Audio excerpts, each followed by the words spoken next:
Stop taking window button to activate. Hi, I'm Bob, and we're going to take a look at a single solitary Sith Lord today.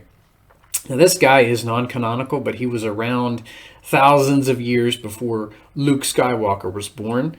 And he's one of my favorite Sith Lords. He was created by author Kevin J. Anderson for Bantam Doubleday's Jedi Academy trilogy. And this is Exar Kun. Raise him up so you can see him. And he was voiced in a dramatic audio adaptation by one of my favorite voice actors, Peter Renaday, who also voiced Master Splinter in the 80s and 90s Ninja Turtles cartoon. Whenever I hear Exar Kun in my head or think of him, I'll always hear Peter Renaday's voice. See, he was such a phenomenal Exar Kun. And yeah, Kun's got,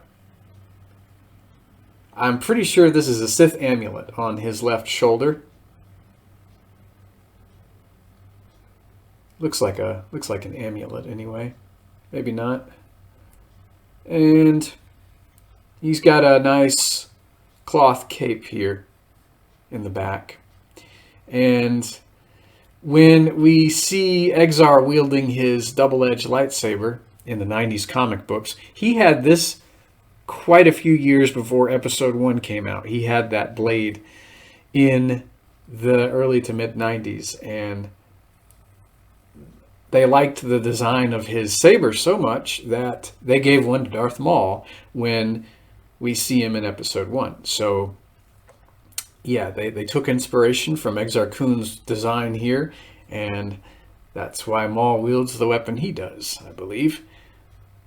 I wish this lightsaber could be a single-bladed saber. You could maybe take a blade off, or we could have gotten an alternate single-bladed version, because Exar does wield one of those in the comic books.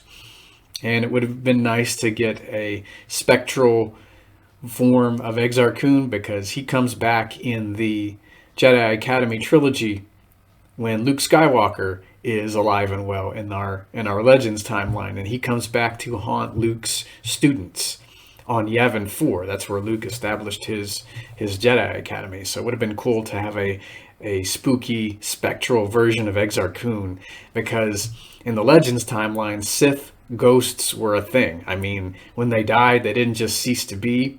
They hung around, and they caused trouble for the living quite a bit. I don't mind that they're not canon, but I just love angry, vengeful Sith ghosts. They're kind of fun. They're kind of fun. I know George says that when a Jedi Knight dies, he becomes one with the Force, and when a Sith dies, they just cease to exist. But if I was to say that the concept of ticked off Sith spirits didn't intrigue me, I'd be a liar. I love the concept of angry Sith ghosts. Quite fun. No big deal that they're not canon, though. Hopefully we'll see Exar Kun made canon at some point in the Disney timeline. He's a fun Sith. Well, he's not really fun. He causes misery and pain to those who stand in his way, but it's a fun character. And if you want to read about Exar Kun, you can read the Tales of the Jedi, the Dark Lords of the Sith, and the Sith War comic books. I bet you can find those on Amazon. If you want to read about how Exar Kun comes back as an angry ghost, you can find the Jedi Academy trilogy novels on Amazon. You could probably get them through your Kindle if you have a Kindle.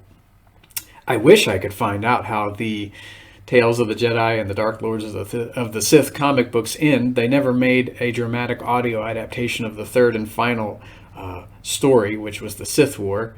They've only got the first two out on audio, so I doubt it'll ever happen, but I'd love to know how the Sith War began and ended in thousands of years before Luke was born. I doubt it'll happen, but you never know. Maybe we'll get a fan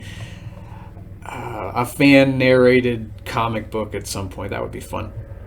So that is Exar Kun, and he gets a 10 out of 10 because I love my Sith Lords, especially Exar.